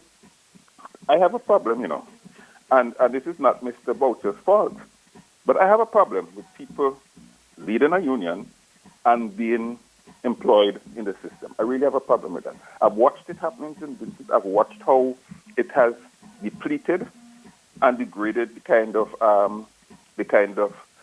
actions that the union can take, and that's what Mr. Boucher finds himself in, because you hear what Mr. Nice is saying. But you work here. It's the same thing I was making the point I was making yesterday in a different way with Mr. Noel Jackson. We really have to find a way for there to. It's one thing to be a shop steward. It's a completely different thing to be the leader in those kinds of positions. And to me, that is where the conflict comes in. And we have to, I don't know if we're going to find a way to fix that, but it certainly ties the hand of the person who is leading when they find themselves in that kind of situation. But it does not have to happen. I'm saying that when a major change is going to take place, responsible management will call in the union and put them to sit down and say, listen, we have found it necessary to make this change because of this, this, and this. We know this is going to affect the people you represent. We want you to have a discussion with them, or we together can have a discussion with them about some of the issues that they see. And take it from there. Take it from there. Don't wait and with a high-handed, heavy hammer kind of approach and say, well, you see, I have the administrative right to do this, and I am going to do it. No, that doesn't work, and that is the recipe and the formula for problems. Guys, what do you have to say, Mr. Boucher, Ms. Jeffers? What do you have to say about what Mr. Jerry has just said? Yeah, Jerry's on spot. He's on spot. It's unfortunate. The point that he made with public servants actually leading the union, or even teachers. It happens with the teachers union. That's the setup. I think in some countries, what they have done is that either the leadership of the union or the general secretary is seconded, not carrying both hats. That gives a bit more independence in that sense. They have done that. We have not really. I'm not blaming you first. I'm just saying that it is one of those things that really is the hand of the person who are involved. Ms. Jeffers? Yeah, but from this end, Mr. Knight is clearly saying that Boucher is a member of the health field, but it puts us in a better position to really understand what is happening there. So that's a look on the other side, yeah. You understand? So it's even more clarity for him. But if we come here and we are saying to him clearly that we would have met with the workers and the workers have concerns, and all we are simply seeking from you is dialogue before implementation, it is saying to you that the union is working not only in the perspective of its workers, but is also working in the perspective of the ministry. Because what we need here is transparency. So when the system goes in place, it works not for you to look good, but for the benefit of the people of St. Vincent and the Grenadines. Because we are saying to you clearly, we applaud it, but you need to fix the issues. Because if you put it in place and the issues are not fixed, it's not going to work. Mr. Knight said, come what may, it will be implemented this coming Sunday. And that's a terrible approach. What- Terrible approach. What do you guys say about that? It is going to be implemented. What's the next move for the union? So then Mr. Nice is saying clearly that he doesn't have to meet with the union to discuss the issues as it relates to the workers and what is affecting them. Whatever happens, he's going to implement the shift. So then I think Mr. Nice needs But to he just... has to take responsibility for whatever happens after that. Because he claims that he's No. the accounting officer. So Yes, he can. That's the wrong approach. So what's the next move for the union? That's what I'm saying. When, like I said, the Essential Services Act, following it, gives you that space in which you can withdraw labor. And there's a minimum of 2 weeks. Now, I heard Mr. Knight say, oh, you can't affect the public or you can't do that. But it's just so silly. I mean, all this could be avoided if you just halt what you're doing, sit down, and let us trash out the issues. It is simple. But you don't want to do that because you're the big bad wolf. Yeah. You have all the power. It doesn't work that way. And when you do that, you force the hand, and other people are really going to be affected. There's a reason why the Essential Services Act is written in this particular way, because the public will be alerted that there's going to be a disruption. The ministry itself is alerted that there's going to be disruption because it's an essential services. But the provision are here for the withdrawal of labor, and the act say you cannot penalize any of the workers for withdrawal of their service. You cannot do that. That is what the Essential Services Act say. But we don't need to get, this matter does not need to get there. But Jerry, based on what I'm hearing from both sides, it seems to me Mr. Knights, the workers are giving Mr. Knights one impression. That's the point. And they're giving the union another impression. No, but if you listen to Mr. Knights, he said clearly when he spoke to the workers, and we are saying it here, they do not have a problem with the shift system, but they have some concerns. You cannot tell me you implementing a system and you ain't dealing with my concerns yet, but you're going to work on them. Do you think that they would have raised these concerns with Mr. Knights? Without you guys? They said that they raised it. But what he's telling them is, we'll fix it. We'll fix it. I'm just like what he says there. Listen to me, guys. The point I want to make is this, and that's why workers will tell their management one thing in one way. They will tell the union something else in another way. You can't take one. I wouldn't take the fact that the workers tell the union, and therefore the management is supposed. That is why you need the meeting of heads, the meeting of minds, and that's why there needs to be dialogue, so that both sides understand and you have clarity as to what exactly is the problem. You can't just say, they tell us they have problem, we are fixing it. You haven't even said, you have not even given a time frame for that fixing it. Exactly. We are fixing it. That's the problem. Not even a time frame to meet with the union, because we're still waiting on the time. Do you have a problem, guys, with the Mr. Knights, who is a accounting officer, meeting with the workers? No. They can't, no, they can't. Without without the union? No. Knights has a right to do that. Yes, remember, I tell you, Jerry, my concern wasn't with Mr. Knights meeting with the union, the workers. I mentioned the politician. I understand that. Yes. Remember, I mentioned the minister. The minister. Inserting himself in that. Did the minister meet with the workers? Yes, I had a problem with that. He met with the workers? Yes, he did. Yes, I had a problem with that. Hold on. Did he... Hold on, Bing. That is where I have a problem, and this is not just the only thing I'm seeing with that ministry, where the people who are responsible for the running of the ministry is the permanent secretary. That's why I'm saying permanent secretary has a responsibility, constitutional responsibility, to meet with the workers. The minister does not. The minister, and sometimes they insert themselves in position, they do not have a responsibility to say, I am meeting with you like that. Now, the minister could meet with the permanent secretary if they have issues. I don't have a problem with that. But that has to be managed very, very carefully. And you're meeting with them, and why can't you just pull in the union to one time? And that is what I don't understand. Why don't you just let everybody meet? This is a matter that is going to affect the general public. It's a question that has to do with the nation as a whole. What is the secrecy? Why have two different sets of meetings? Pull in the union. If the minister wants to sit and find the permanent secretary, let's trash this matter out, because at the end of the day, We want a service that's going to affect, and this talks about health, We're talking about, especially lab, timely results because people's lives depend on it. Why are we waffling over something like this? Why? To me, it's a simple matter, It's just that people have to understand that you have to move in a certain process if you are going to do it clean and avoid problems. Simple. Guys, your response? Well, Jerry, as you saying, definitely. We're going back to basic. The workers do not have a problem with the shift system. The problem is the manner in which it is being implemented and the manner in which you choose to deal with the concerns that were raised by the workers. Are you saying that I am in charge here, I'm the accountable officer, and if I say you have to go on a shift system for Sunday, irregardless to what your issues are, that's that.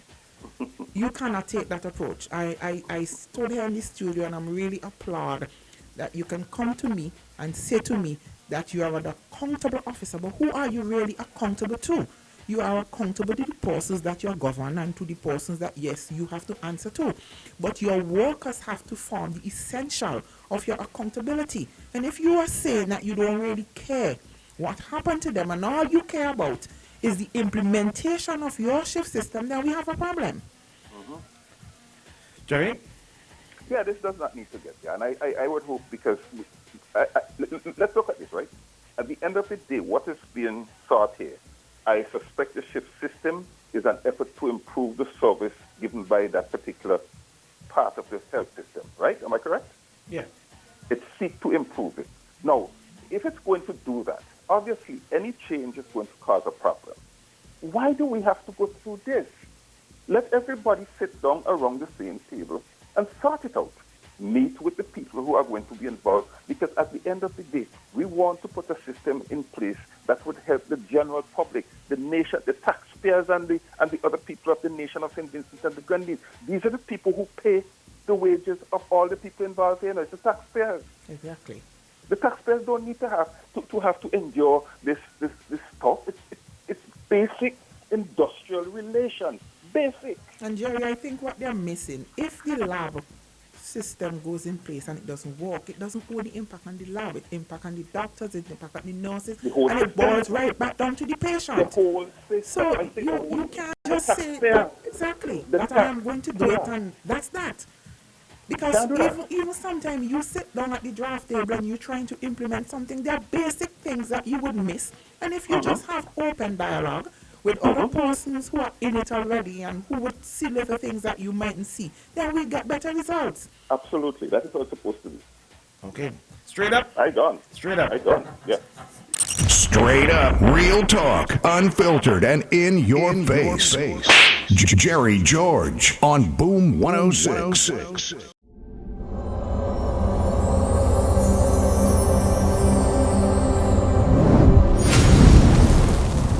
106.9 Boom.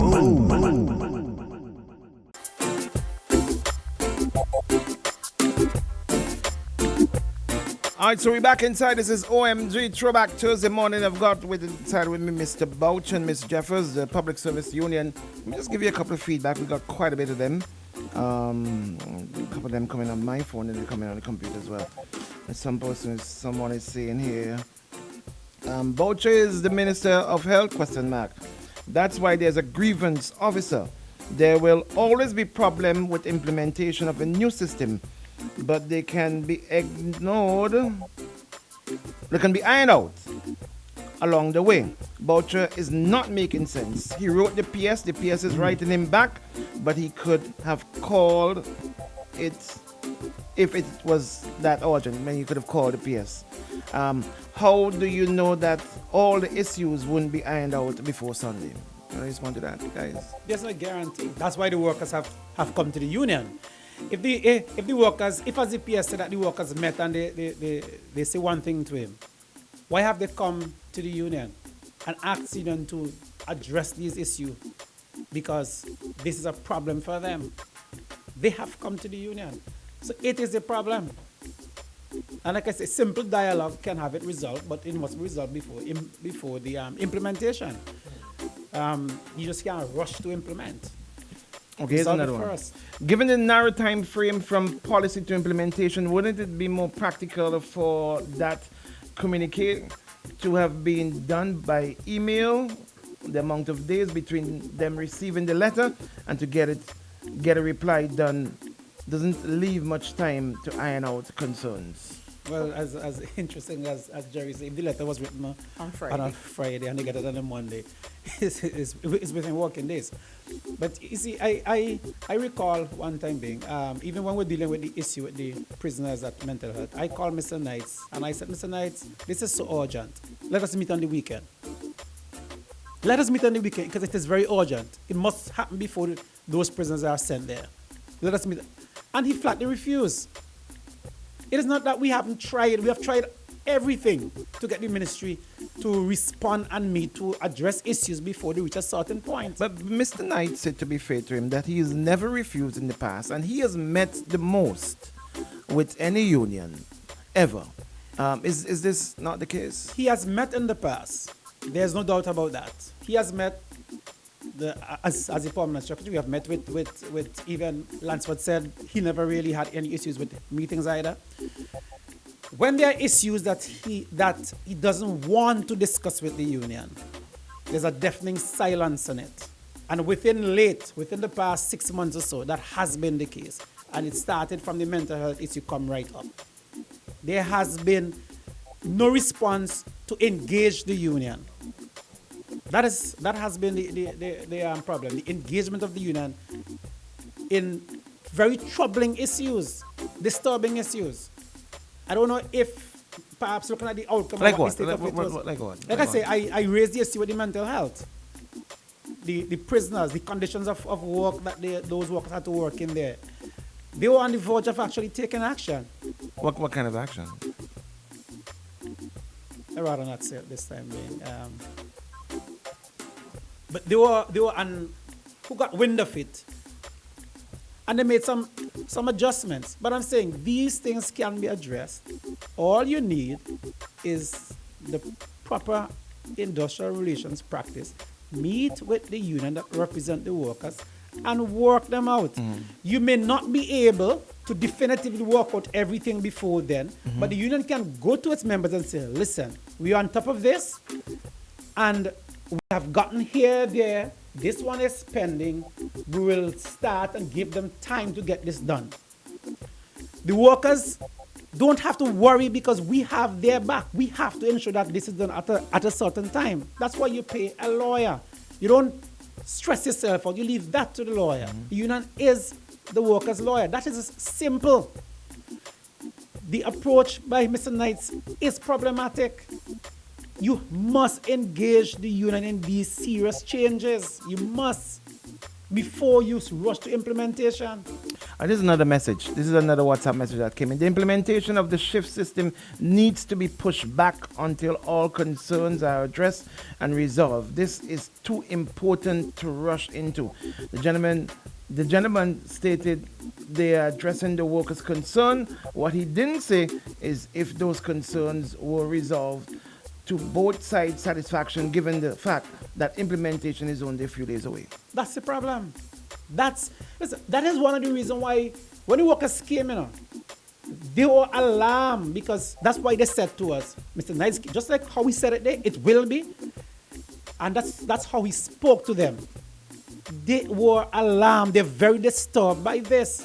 It is going to create problems. It's going to create problems for the workers. Okay, and you can't know what the reaction, the stress this will put workers on now.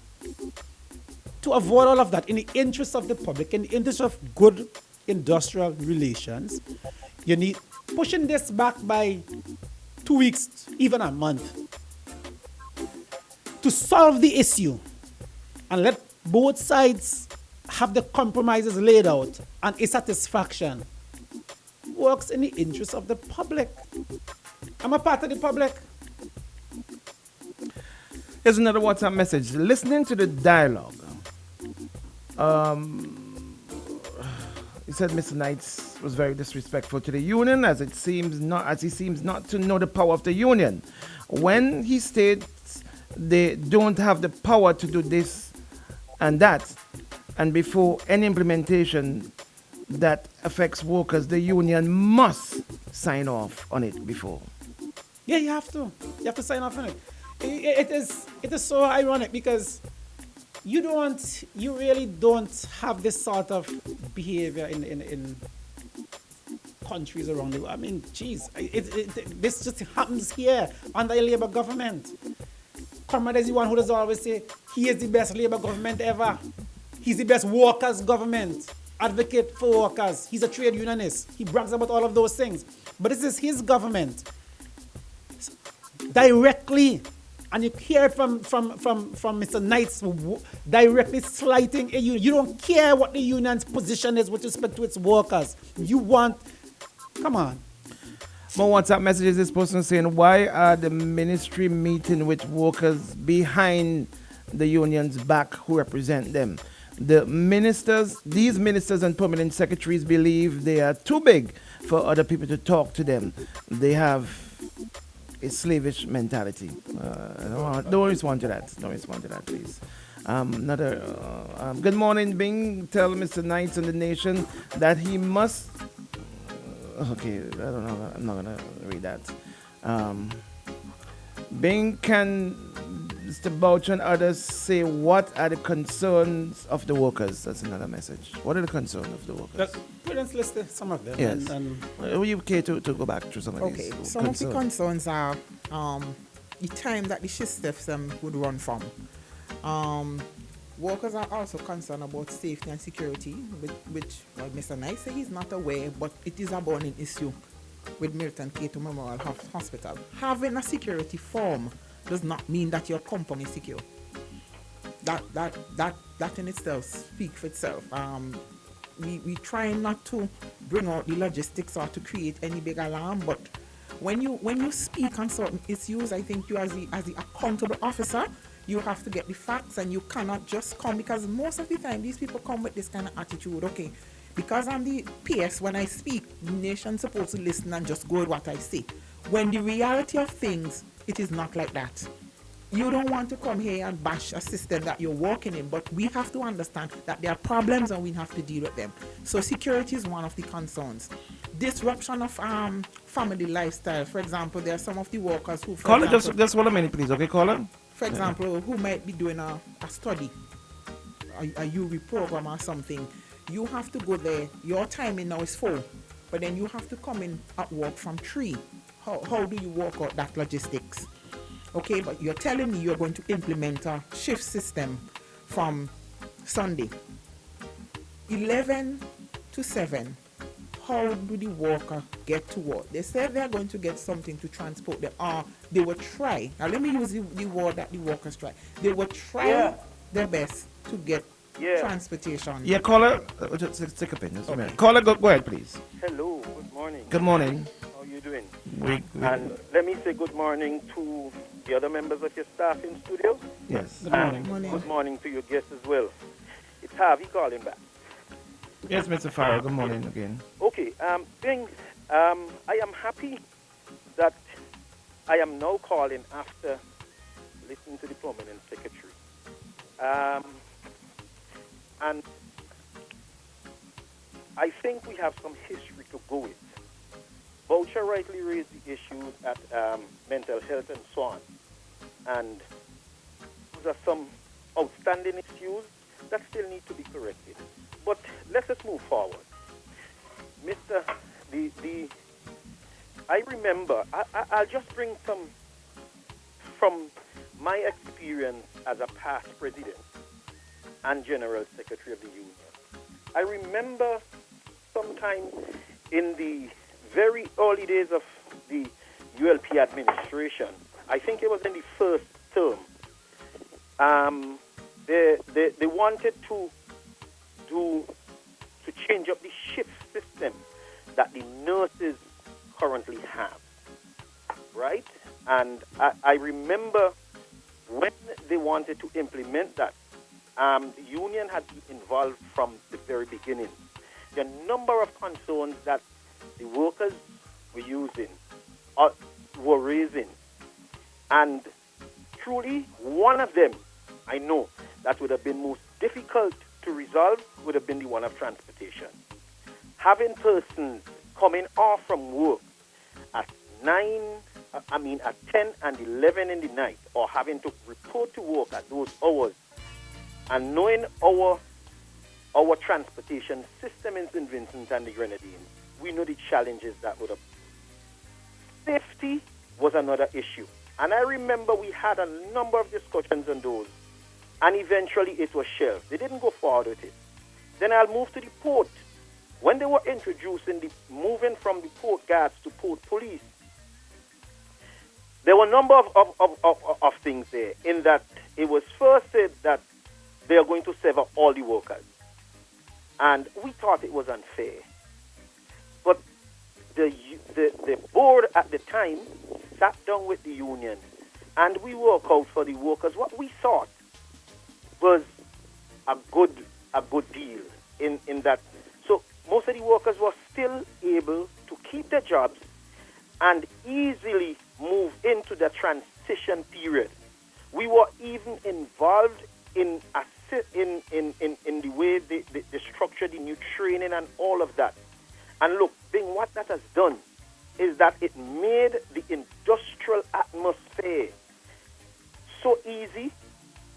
And when the union met with management and come back to report to the workers, we were able to even help management to sell the concept of the new system. So I'm just using these to show how dialogue can work, and there is absolutely no need for management to be holding an adversarial position. And that attitude that Mr. Knight has, or the PS has, about, we are saying this, and that is how it goes. So you telling me I don't have the right to talk to the staff? Of course. But when you're having major changes like these, naturally, you should engage the union in this. As a matter of fact, then why should the union exist? If the union cannot advocate on the behalf of its members. So I think the Ministry of Health really needs to rethink the way it looks at public relations.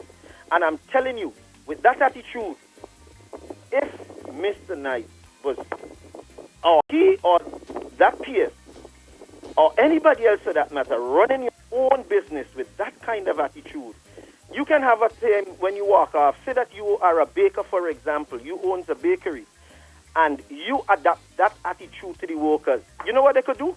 Mix up the damn dough and just walk off. All of them just walk off on you right there. You finish baking your bread. And we cannot, not because we are in positions of authority, that's the attitude that you will adopt. It is my way or to hell with you. It is simply not good for industrial relations. And if I am a manager, I would want to know that I have very good relationship with the staff I have to work with. The other thing is that we can all be consumers of that of the healthcare services, and therefore we ought to be a little more considerate when we're making decisions. I think that's. I'll stay there for now. Okay, let me ask, before you go, Mr. Farrell, both Mr. Boucher and Ms. Jeffers, you want to respond and engage Mr. Farrell in anything he just said?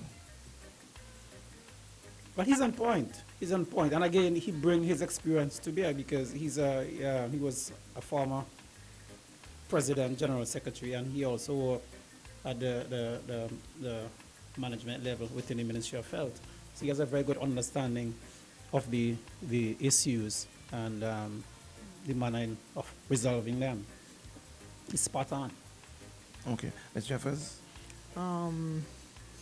As Mr. Boucher said, I think Harvey would have brought quite some good light and clarity to the whole issue. And as it is, as present, we are here seeking dialogue, and he reinforced clearly that dialogue is important. I have a problem with the way we dialogue in St. Vincent. They always try to make it look like if it's us versus them. where we always have to get in a contention or some argument. So I develop an argument, and that's the easiest way. So people will take sides, and we have to get rid of that kind of attitude. We have to now see dialogue as our way forward. So it's not we versus them, but all of us together. So at the end of the day, whichever decisions are made, everybody benefits. Exactly, because the workers, and Jerry rightly said it, the way workers will interact with management would be a total different thing. If you have a very timid worker, for example, that particular timid worker might be the one who's most adversely affected. But because they're timid, they don't want to come forward, and you're talking to the permanent secretary, man, you must be feel frightened like hell. You're not raising your concern. That is true. You know, but when you get to the union level, and here is where I think the Ministry of Health is dropping the ball. You cannot be doing these things. You simply can't. It is too important a service. And the public should realize that if you go down there and you have a frustrated staff, you have a staff that is fatigued, it can result in you not getting the best of care. So therefore, even the public has the responsibility to admonish the Ministry of Health to be a little more careful in the way it goes about implementing some of the decisions. Of course, we know that the ultimate aim is to make the delivery of health care more efficient. But it really should not be at the gross expense of any of anybody. It is not fair to the people who will be involved. You see, when the permanent secretary takes that high-handed approach, he is in his bed sleeping. You know, I am the one who is frustrated because I don't think this thing is done properly. I have so many issues unresolved. What am I going to do? I take it out on the poor patient, which is really sad. All right. Okay? Thank you, Mr. Farrell. Thank you very much. We got some messages that we want to get in. Go ahead. I was going to make a point. You remember when we had closed when they were closing the airport to the international airport? They had a transition of the workers there. We were involved from the beginning. No issues. Workers were severed, given their pensions, but we were involved in all of the discussions. We were the bridge between management and the workers. Even though the management spoke to the workers, the workers' concerns were raised by us. We were able to negotiate that. Do you guys think that it was a deliberate effort to isolate you from the whole process? Because you're giving this example of yeah, it was. You think it's deliberate? It was. Given the history that we have had within the public service with these major changes, we have not had this sort of issue. It is the Ministry of Health. It is this particular permanent secretary. Louis Deschamps would have never operated in that particular way. Lansford indicated that wouldn't have been the way he operated. What do you think? Either. You think Mr. Knight has something personal against the union, or you, Mr. Boucher? No, I think he just doesn't have a clue. I honestly think he doesn't have a clue. He doesn't understand industrial relations. He keep talking about, we have had issues in the past, and he keep talking about you are working in the Ministry of Health. You're supposed to. He doesn't have a clue, and that is the problem. How do you manage industrial relations? It is important. It is why it is a particular field of study. You understand? It is important, and dialogue is important to avoid all of this conflict. The change from Annisville from E.T. Joshua to AIA was a big change. People lost their jobs. But because we understood and we were part of it, we were able to even sell it to the workers. Even when they say, well, this worker can't be rehired, they provided the proof why this couldn't be done because of their behavior, what they haven't filed. We know what was happening. It was a smooth transition. But this is a problem. All right, we're going to take a break, Dan, and we'll get back, we get the messages. Sure. Dr. Richards has messaged and said that given the nature of the discussion, he thinks that it's important that we continue the discussion, that he doesn't come in this morning with his segment. So I want to thank Dr. Richards for that. But let's take a break and come right back. This is OMG in the Morning. We got the Public Service Union inside with us discussing a developing situation at the Milton Cato Memorial Hospital. We lighten up the morning, 6 a.m. to 10 a.m. OMG in the Morning. Dealing with dialogue. We had a meeting a few months ago with the Honorable Minister of Finance, Kamala Gonsalves. Excellent meeting. It's the best meeting I've ever had with the government minister. And he recognized the importance of dialogue. Recognized that we need to embrace it. And he was making a point with respect to pension and pension reform. And he said he has to give a whole year to have discussions with the union before we decide on what we're going to do. I mean, I was so excited by just listening to him speak and talking about the need to have a conversation to avoid conflicts and to work things out, and recognizing that the union stands in a position to represent the public servants. That's coming from the policymaker, the Minister of Finance. When you come down to the permanent secretary, this is what you get. That's what is so painful. And I said to them that even the government, even though we had difficulties in the past, and the government, through the Ministry of Finance, the minister himself have recognized the need for dialogue and its place in trying to move the country forward. It doesn't filter down to some of the ministries. Unfortunately, it doesn't filter down. And therefore, you have the problems at this level. And it lends itself to people. I've heard somebody call people, therefore, would even extend it to, let's say, the party. When from the politician, you have an indication that dialogue is important and must be done. So this is how they themselves make the very party look real bad. All right, in the remaining seconds, 2 minutes or so, let's get just two more messages, 2 or 3 messages. We got several of them. Let's take the final two, and then we get our wrapping up. Someone is saying, I think Mr. Weeks doesn't know when to put away political differences. Another person is saying, do not allow Weeks to pivot and spin from the real issue. This is not about the logistics of the union's elections. This is about what's happening at the Ministry of Health. Are you the final caller? Go ahead, please. Good morning. Thanks for being the final caller, Mr. Bing, Bing, Bing, Bing, Bing. I have to be on the side of the trade unionists here.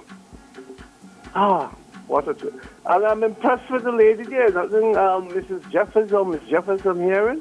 I think she sounds like a future president as well. I like her, I like her cool style, and she seems to be right on the ball as well.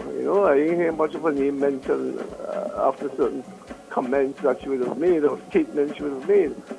But scandal is a permit, we have too much bosses in this country, too much bosses. Some of us, we get positions and we don't know how to handle those positions, or we don't know how to function within, our position and so on. And like everybody wants, they have some kind of status, And when all is said and done, it's the ordinary people who make them who they are, who put them in places. But we used to be encouraged to practice participatory democracy at one time, coming from the Prime Minister himself. Where is that today? If we're getting all these complaints and problems and to sort out these things, where is the participatory democracy? Or is it autocracy that we're dealing with now? Have a good day. Thank you, caller. Thank you. And you were the final caller. Guys, where do we go from here? The permanent secretary was quite adamant that come what may, this will be implemented this coming Sunday. I don't think you can stop that implementation, or can you? What's the next move for the union? Bing, all I will say, we will see. We have several options open to us. I've indicated. What are these options? I've quoted from the Essential Services Act that actually give you, provide a path in which you can address these issues forcefully, We don't want to impact the public. We really don't want to. It's not our objective. We find ourselves in a position where our hands are being forced, but we must do what we must in order to address these issues. And I really don't want to state definitively what actions will be taken. What are the options on the table, though? Right. So, remember I mentioned the Essential Services Act that gives you. You can withdraw service. Right. That's really the main one. I know this can create serious stress for the workers, so I really can't say what is going to happen there, because you are really, as Prudence would have said, you're disrupting their life in a very short moment. Okay, and the health of the workers is extremely important in making this work. We have to go back and have further conversation with the workers, because whatever decision we make, it has to be informed by them. They have to direct us and they have to be on board, because the strength of the union is the workers themselves. And if the workers band together and take a position, that is what the union is going to run with. But we are not prepared to let this slide. The arrogance of the permanent secretary is quite troubling. It doesn't provide opportunities for good industrial relations. And I will urge the politicians, you just talk to the permanent secretary. Okay? The Prime Minister, I know he would hear of this issue, and he brags about being an advocate for workers. He knows what is right. He knows that this ought to have been discussed with the union, and there ought to be dialogue before implementation. We're not opposed to implementation. We're not opposed to the shift system. But let us take our time and do it properly and iron out all of the creases, even if we don't get all of them. But let us attempt to do that, because we are representing the workers. Again, to the public, it is not our intention to create disruption, because the service is important to the public. But we want that when the public gets a service, it gets a service that is delivered by public servants who are happy and contented, and therefore will give of their best in delivering that particular service. Right. And this is not the case right now. Right. Have you in the past, Ms. Jeffers, called on your members for particular action and they have not supported or they've not turned up? Was it this union or is it other union?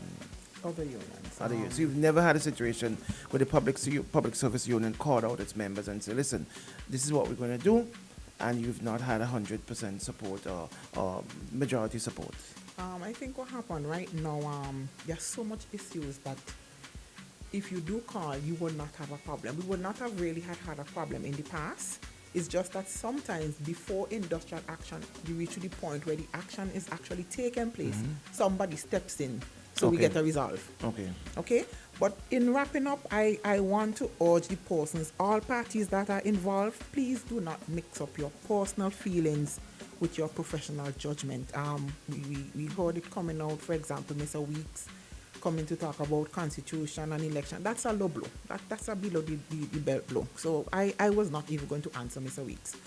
From the end of the PS, we respect your position, but you also have to respect our position, and you have to understand that the union has an obligation to its workers, to public servants on a whole, because not the workers are just going to be affected. The public are going to be affected, and the public are public servants. So we have an obligation to protect everybody and to ensure that when this is implemented, the end result is beneficial to everybody and not just you, the PS, going and say, oh, I would have put a 24/7 schedule in place. Yes, a 24 schedule could go in place, but is it workable? Is it beneficial to the people of St. Vincent and the Grenadines? We put it in place. Yes, I applaud the effort, but when you work out the logistics, for example, if you're telling me you're still going to close the lab window at 6, and the test and all that is being run is still going to be run as if you were on an on-call system, then who are you really trying to protect here? I mean, we could understand all the little financial logistics, but it's a matter of sitting down with the persons involved and have dialogue. And Boucher mentioned about the minister and that meeting. That minister also embraced collective agreements. So I cannot understand how you come in here and telling me, oh, it would be implemented and we have some concerns and we are going to iron them out. You're making these people look contrary if you are not sure as to exactly at which point we are at in terms of bargaining and in relation to the union and the workers. And we really need to change our approach. This kind of authoritative system. Dialogue is sitting down where all parties, we have to understand it's a tripartite system and it's not unique to us. It's an international labor organization standard. For example, when you look at the occupational and health standard policy, there's a lot here. But there's a part that is very important that everybody is missing, which is the psyche of the individual. Once the psyche of the individual is affected, everything else just goes haywire. So if you cannot pay attention to that particular part and you're just looking at the physical attribute that yes, the worker is there, whether they want to be there or not, then you're actually setting up yourself for failure. And that's where the public service union come in, because you are actually setting up public servants for failure, and we cannot accept that, unfortunately. Let me ask you one final question. Today's Thursday. The minister, the permanent PS said that he's drafted his letter to send to you, to invite you to a meeting to sit down. Are you giving a timeline when you should get this, when you would say, okay, then we will meet or we will not meet because it is too late, because you still have to go back to the workers and have a discussion with them? Is there a timeline, or if you get the letter by tomorrow evening, will you? What's the plan? Well, we are ready to meet. In fact, the last letter, we sent a subsequent letter, a follow-up letter to him, and asked him to meet by Friday, which is tomorrow, given the implementation date of Sunday. So we are ready to meet. But it's important that we meet before we begin implementation. Okay. And let's paint the picture. This is implemented on Sunday. Monday, what do you do? Without no dialogue. No, we'll have to decide that. That's the point that we have to. Yes. Yeah. Then we go back to the workers and we decide where we have go to from take there. some sort of action. Something will have to be done. Yeah. Guys, I want to wish you the best of luck with this matter. I know you got a lot on your hands. It sounds like a heavy thing. From the public standpoint, myself and my team, we hope that this matter is resolved, because we are all going to be affected, by this decision that will be taken if there's not a proper outcome. It seems like deja vu that recently we had this discussion with another union with Mr. Noel Jackson. And he said, listen, I'm giving until Tuesday morning or else the shit is going to hit the fan, and we're here again this morning. I don't know. I really, really hope that this matter is resolved. I really hope that you guys can, I don't know what system is in place, how you get your correspondence in this age of technology and information flowing back and forth easily. I don't know how you get a physical letter, and I don't know. But I hope that you have enough time to get this letter, to sit down with the ministry, and to have some conversation. I want to thank you very much for coming in this morning, guys. Thank you for having us. Yes. Last minute. It was a last minute call. Yes, it was a last minute call from you guys. Thank you very much. Right.